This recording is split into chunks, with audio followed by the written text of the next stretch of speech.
Ivoiriens, Ivoiriennes, bonsoir.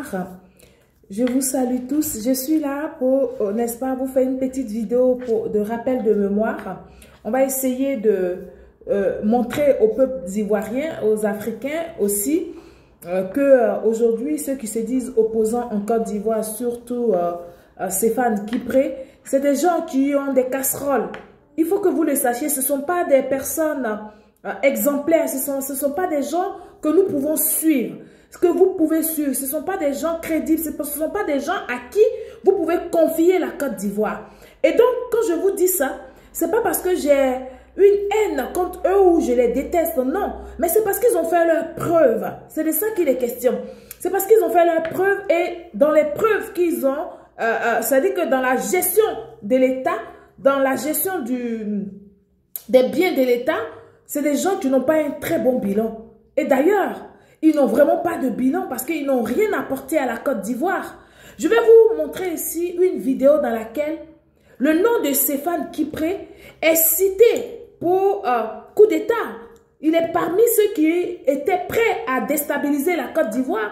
Si aujourd'hui vous voyez Stéphane Kipré libre de ses mouvements, libre de ses activités, c'est parce que son Excellence Alassane Ouattara, le président de la République, il veut joindre l'acte à la parole qui est aller à la réconciliation progressive, à la paix complète.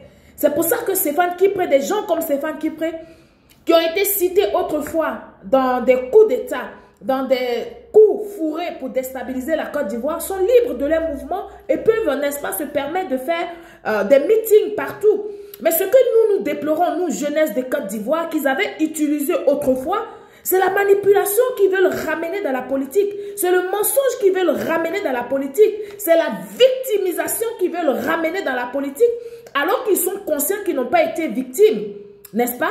C'est des gens qui ont provoqué ce qui leur est arrivé. Dommage que nous, citoyens lambda, nous aurions pris des balles perdues, comme on dit. Nous aurions...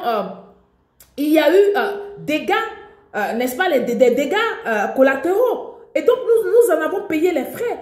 Et c'est pour cela que je vous invite, vous tous, à regarder d'abord cette vidéo. Écoutez très bien la vidéo, regardez-la et vous allez mieux comprendre ce qui se passe, n'est-ce pas? C'est qui a été Stéphane Kipré, dans quel genre d'affaires qu'il a été cité pour la Côte d'Ivoire, pour déstabiliser la Côte d'Ivoire. Regardez.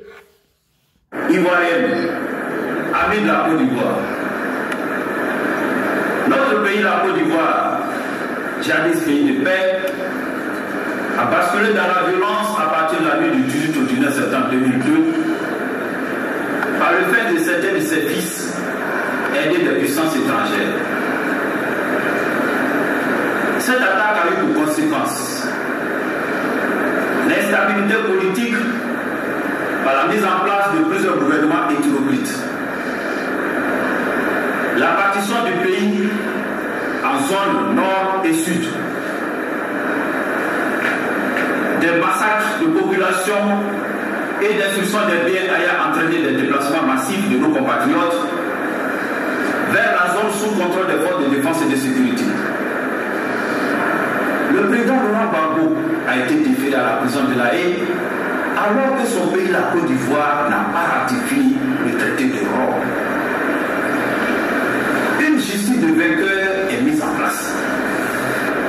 Ivoiriens, amis de la Côte d'Ivoire, c'est pour toutes ces raisons que nous, membres des forces de défense et de sécurité de Côte d'Ivoire, avons décidé de prendre nos responsabilités pour mettre fin au cauchemar des Ivoiriens. À compter de ce jour, notre pays, la Côte d'Ivoire, sera dirigé pendant une période transitoire par le Conseil pour la souveraineté nationale. Et c'est au nom de ce Conseil que nous annonçons les mesures suivantes. Toutes les institutions de la République sont dissoutes. Toutes les activités politiques sont suspendues jusqu'à nouvel ordre. Un couvre-feu est instauré sur toute l'étendue du territoire national.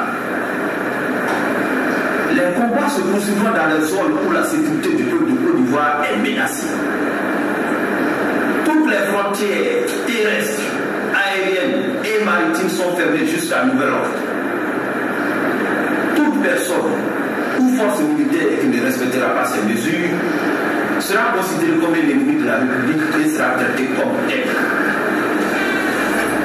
À la population ivoirienne, cette crise armée qui a débuté depuis le mois de septembre 2002 a fait beaucoup de victimes qui nous semblent avoir. C'est pourquoi le Conseil pour la souveraineté nationale vous demande de rester chez vous pour éviter des désagréments regrettables. Aux populations étrangères qui résident en Côte d'Ivoire, cela fait longtemps que nous vivons ensemble. Nous sommes unis par des liens très forts. Alors, nous garantissons votre sécurité et servez-vous bien à l'instar de nos compatriotes. Aux forces stationnées en Côte d'Ivoire, nous ne venons pas contre vous, parce que nous sommes militaires et nous savons que vous êtes en mission. Nous vous conseillons cependant de rester à l'écart de l'action en cours. Ivoiriens, amis de la Côte d'Ivoire, sachez que la dignité n'a pas de prix. La souveraineté de notre chère Côte d'Ivoire n'a pas de prix à nos yeux. C'est pourquoi nous avons décidé de sacrifier nos vies, si cela s'avère nécessaire, pour libérer notre pays. Que l'Éternel des armées protège le peuple de Côte d'Ivoire. Je vous remercie. Monsieur le militaire, il s'agit là véritablement d'une déclaration de prise de pouvoir. Oui, en fait, on peut dire c'est vendre la peau de l'ours avant de l'avoir tué ou attrapé. Donc, celui qui a parlé là, c'est le colonel Alphonse Gouanou, qui était de la garde républicaine. Il a été aux arrêts, il a été arrêté parce qu'il était venu en positionnement à Bassam. Ils ont passé par du Ghana, ils sont passés par Assini, bon, on suivait tous leurs mouvements, et à un moment donné, un groupe devait donner l'assaut, et nos forces, très discrètement, on n'a pas voulu perturber le sommet des Ivoiriens, donc nos forces ont réagi, je crois qu'il a pris une balle, il a été présenté, il a été soigné, il a été présenté au procureur militaire depuis le mois de mars. Nous n'avons pas voulu faire beaucoup de tapage, parce que le plus important pour nous, c'est l'efficacité. Avez-vous des éléments, des faits qui authentifient cette vidéo? Parce qu'on pourrait dire que c'est un montage. Ah, bien sûr qu'elle est authentique. D'abord, lui-même a été interrogé. Il reconnaît qu'elle a été prise, elle a été filmée à Accra. Les Ivoiriens qui connaissent tous ces militaires savent qui ils sont. J'ai donné le nom tout à l'heure. Et mieux, l'interrogatoire a permis de situer sur l'implication de tous les ex-exilés et d'une franche partie des militants du FPI dans cette opération. Les réunions se tenaient avec, la première réunion se tenait avec Kone Katina, porte-parole de l'ex-président Gbagbo, chez Secret Richard, journaliste, il y a Tadé Bertin, il y a Touré Amara qui a à un moment donné, l'ex-ministre du gouvernement Fantoche qui a donné des touraillards, le pasteur Coré Moïse, des éléments clairs, il y a des photos, Augustin Koumoué, l'ancien ministre des Mines, Nadi Bamba et Kassoum Fadiga, l'ancien directeur général de la Petrosi, Benzaoui, votre confrère journaliste Stéphane Kipré. Nous avons des éléments très précis. Le nom de Stéphane Kipré a été encore cité par là. Et donc, chers Ivoiriens, je voudrais que je te rappelle, je suis en train d'enregistrer une vidéo, je te rappelle tout de suite. Oui, je te rappelle, bonjour, je te rappelle tout de suite, je suis en train d'enregistrer une petite vidéo. Et donc, peuple de Côte d'Ivoire, je vous ai montré cette vidéo-là. C'est juste pour que vous vous souveniez de certaines choses. Et oui, ces gens-là qui reviennent là pour vouloir faire la politique en Côte d'Ivoire ou pour vouloir manipuler encore les Ivoiriens, ce sont des gens qui ont été cités plusieurs fois dans des coups d'État, dans des déstabilisations, des coups, c'est-à-dire des coups qu'ils ont formatés pour vouloir déstabiliser la Côte d'Ivoire. Heureusement que nous avons un gouvernement averti.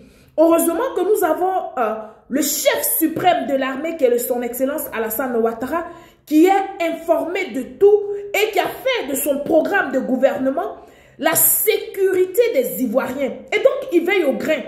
Si le gouvernement de Côte d'Ivoire veille au grain, c'est nous aussi, les populations, nous devons aider le gouvernement à bien et à mieux veiller au grain, de sorte que notre tranquillité, nos sommeils ne soient pas perturbés. Et donc, j'étais là juste pour vous présenter cette petite vidéo, pour dire restons vigilants, restons vigilants, que chacun soit le gardien de soi-même, que chacun soit le gardien de son voisin, que chacun interpelle les autorités selon des activités qui n'étaient pas, qu'on ne voyait pas souvent, n'est-ce pas, dans nos différents quartiers autour de nous et tout ça. Il faut rendre compte pour que tous ces gens-là qui travaillent dans le noir pour déstabiliser la Côte d'Ivoire soient véritablement arrêtés. C'était là mon petit message.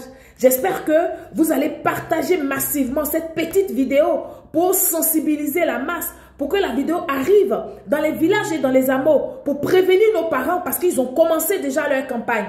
Je voudrais tout simplement vous dire merci, merci pour votre soutien, merci de rester focus derrière la République qui est dirigée par le président de la République, son Excellence Alassane Ouattara. Vive la République et vive le peuple de Côte d'Ivoire que vous êtes. À très bientôt. Au revoir.